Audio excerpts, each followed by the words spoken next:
Hi hello నమస్తే అండి. అస్సలం వాలేకుమ్. వెల్కమ్ టు పర్వీన్ ఛానల్ 216 అండి.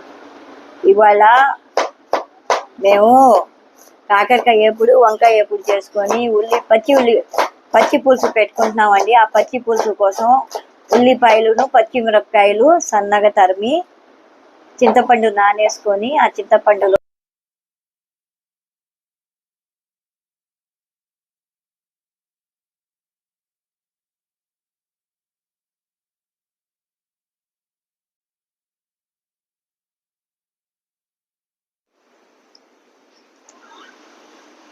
పొయ్యి మీద కుక్కర్ పెట్టానండి. ఆ కుక్కర్లో ఒక గిన్నె నూనె వేసానండి. నూనె కొద్దిగా వేడి ఎక్కాక పసుపు అండి, కొద్దిగా పసుపు తర్వాత ఉప్పు వేసానండి. ఉప్పు తర్వాత పచ్చిమిరపకాయలు ఉల్లిపాయలు అవన్నీ వేసానండి. కొంచెం వేగాక దించుకొని, అంటే పచ్చి వాసన కొద్దిగా పోయాక దించుకొని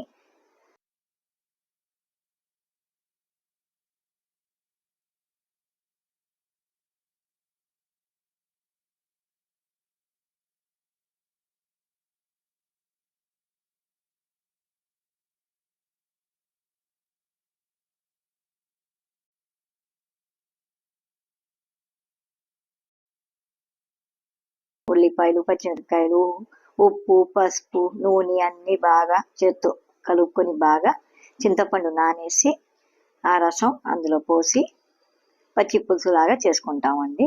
చాలా రుచిగా ఉంటుంది, బాగుంటుందండి.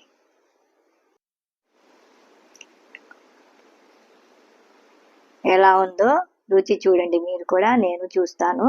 ఎలా ఉందో చెప్పండి కామెంట్ రూపంలో. బెల్ కొట్టండి, షేర్ చేయండి. థ్యాంక్ యూ అండి.